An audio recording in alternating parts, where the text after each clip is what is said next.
দর্শক, আজকে আমাদের সঙ্গে উপস্থিত রয়েছে একজন গুণী এবং বিজ্ঞ চলচ্চিত্র নির্মাতা, যিনি অসংখ্য চলচ্চিত্র নির্মাণ করেছেন আমাদের এই বাংলা চলচ্চিত্রে। বড় ভাই রায়হান মুজিব ভাই, আজকে তার সঙ্গে কথা বলবো। চলো। আসসালামু আলাইকুম। ওয়ালাইকুম আসসালাম। ভাইয়া কেমন আছেন? আলহামদুলিল্লাহ ভালো আছি। ভাইয়া, আপনার চলচ্চিত্র যাত্রা শুরু হলো কিভাবে, কার মাধ্যমে, কত সালে? আমার চলচ্চিত্র শুরু হয়েছে 1977 সালে, 77-এর শেষের দিকে। নূর হোসেন বলাই ডিরেক্টর ছিলেন, ছবির নাম ছিল ছক্কা পাঞ্জা। জি জি।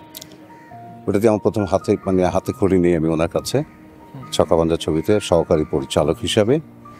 এরপরে আমি চলে যাই হচ্ছে বেলাল আহমেদের নাগরদোলা ছবিতে। এরপরে আসি আমি মুতালিব হোসেনের প্রিয় বান্ধবী। এরপর এর মাঝখানে একটা ছবিতে আমি অ্যাসিস্ট করেছি, সেই ছবিটা ডিরেক্টর ছিলেন মমতাজ আলী। আপনি কতগুলো চলচ্চিত্রে সহকারী পরিচালক হিসেবে কাজ করেছেন? আমি বোধহয় বেশি না, 8 থেকে 10টা হবে। 8 থেকে 10টা ছবি হবে। আপনার প্রথম নির্মিত চলচ্চিত্র কোনটা? আমার প্রথম নির্মিত ছবি হচ্ছে হিরো। হিরো। হিরো। আপনি সর্বমোট কতগুলো চলচ্চিত্র নির্মাণ করেছেন? আমি সর্বমোট 27খানা ছবি। 27টা 27 প্লাস। তো আপনার এই 27টি চলচ্চিত্রের মধ্যে সবচাইতে সুপারহিট কোনটি? আমার 3টি ছবি ব্যবসা সফল হয়নি বিভিন্ন কারণে। অলমোস্ট বাকি সব ছবি আমার ব্যবসা সফল ছবি। সবচাইতে বেশি মানে অর্থনৈতিক আয়ের দিক থেকে কোনটা? অর্থনৈতিক আয়ের দিকে কোনটা বলবো? ভাইজান, কাজের বেটি রহিমা, আত্ম অহংকার, প্রেম প্রীতি, রাজাগুন্ডা। আপনার কাছে কোনটা বেশি, যেটা দর্শক প্রিয়তা পেয়েছে এবং পেয়েছে, মানে সর্বোচ্চ এই 27টির মধ্যে? এই 27টির মধ্যে 1 নাম্বার 2 নাম্বার করা মুশকিল হয়ে যাবে। সাদ চৌধুরীর খাস চাকর হইয়া অন্দর মহলে ঢুকুম, এরপর সরকার করে দেব চৌধুরী মহল, তার ইজ্জত, তার খানদান। তারপরেও আমি প্রথম বলবো যে সেই সময়ের ব্যবসা সফল সবচেয়ে বেশি হচ্ছিল আত্মঅহংকার। এই আত্মঅহংকার চলচ্চিত্রের কাস্টিং কে ছিল? মৌসুমী ছিল, ওমর সানি ছিল। এটা আমার নেগেটিভ লাভ স্টোরির উপর ছবিটা করেছিলাম। আর এরপরে যেটা ছিল সেটা ছিল সবচেয়ে বেশি নাম করেছে কিন্তু আমার কাজের বেটি রহিমা। হ্যাঁ, নাম ভূমিকা ছিল শাবানা ম্যাডাম। ব্যবসা হলো আত্মঅহংকার। হ্যাঁ, কাজের বেটি রহিমা ব্যবসা সফল ছবি।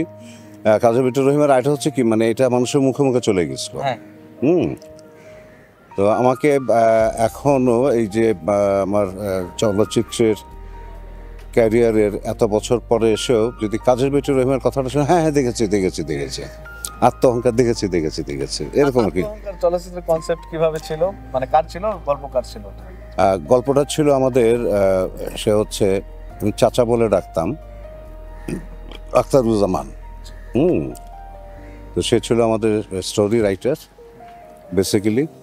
আর আইডিয়া কনসেপশন ছিল আমার প্রয়াত বন্ধু চিত্রগ্রাহক জেডিস মিন্টুর।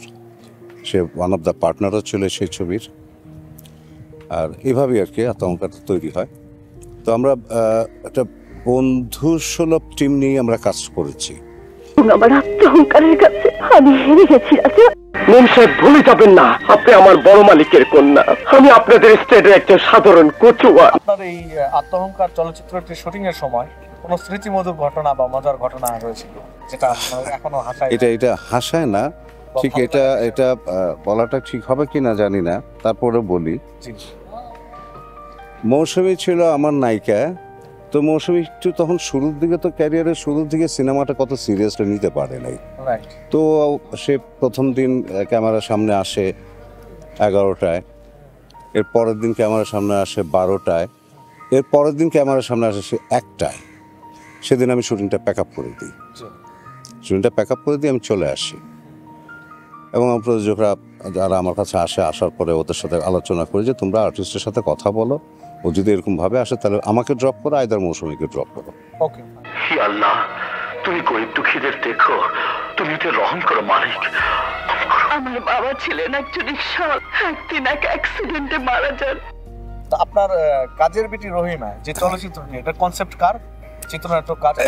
কাজের বেটি রহিমার বিষয়টা ছিল এরকম, আমি যখন ভাইজান ছবি রিলিজ করলাম, জেমস প্রোডাকশনের কর্ণধার মূল যিনি জসিম ভাই আমাকে প্রথমে বলল যে হিরো ছবি যখন দেয়, যে হিরো ছবিটা যদি ব্যবসা হয় you will get another movie. Okay fine. তো ওই ছবিটা ব্যবসা হওয়ার পর আমাকে বললো যে তুমি তো আর একটা ছবি পাও। ওসবের আর দরকার নেই, আমি আসি। হ্যাঁ, তো ভাইজান যখন করলাম, ভাইজানেরও ব্যবসা সফল ছবি হয়ে গেল। তো ন্যাচারালি তার কমিটমেন্ট অনুযায়ী আপনার আরেকটা ছবি আমি পাই। রাইট। সেই ছবি পাইতে গেলে তো এখন গল্প তো পাই না, আচ্ছা। মহা মুসিবত। গল্প কোথায় পাওয়া যায়, কারো কাছে ভালো কোনো গল্প নাই। তখন পত্রিকা খুললেই দেখা যেত যে গৃহ পরিচারিকাকে নির্যাতন করা, তাকে তার চুল কেটে দেওয়া, তার যেটা এখন হচ্ছে। হ্যাঁ, যা পিঠে খুন্তা দিয়ে ই করা, শেক দেওয়া, কি এই সমস্ত বিষয়গুলো।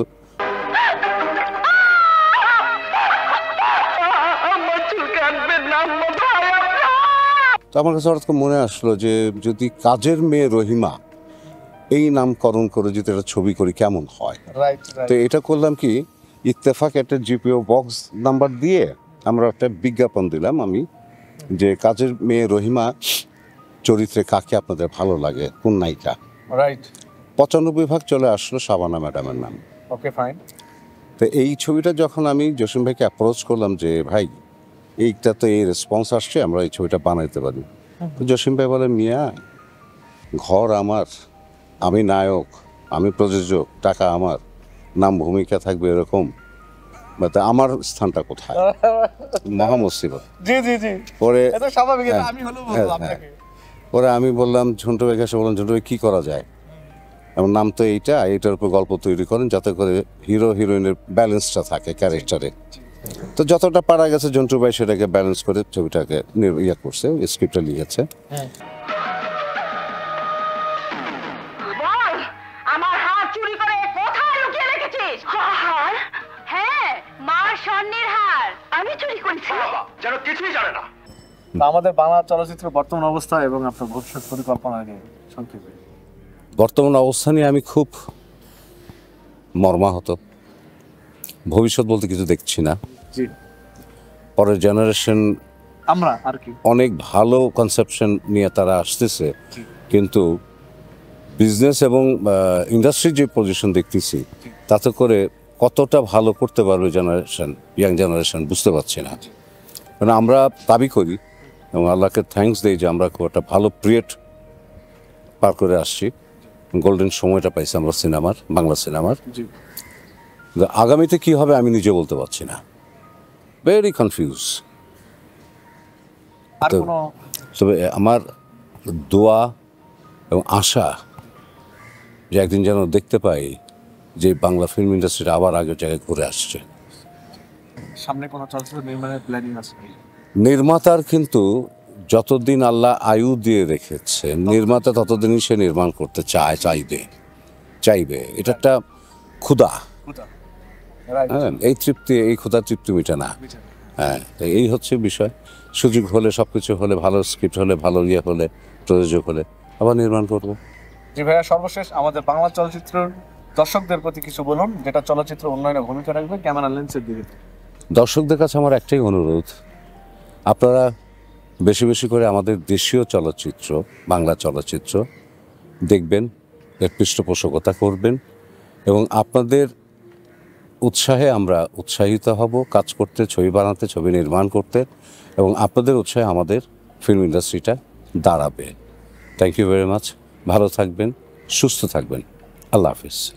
Thank you very much. ধন্যবাদ ভাই আপনার মূল্যবান সময় আমাদেরকে দেওয়ার জন্য। আর দর্শক আপনাদেরকেও ধন্যবাদ আমাদের সঙ্গে এতক্ষণ থাকার জন্য।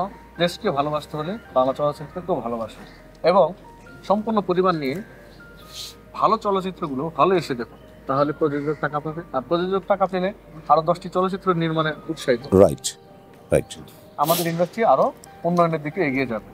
তো বেশি বেশি করে বাংলা চলচ্চিত্র দেখুন এবং আমাদের সিনে ল্যাব 24 চ্যানেলটি সাবস্ক্রাইব করে আমাদের পাশে থাকুন। আসসালামু আলাইকুম।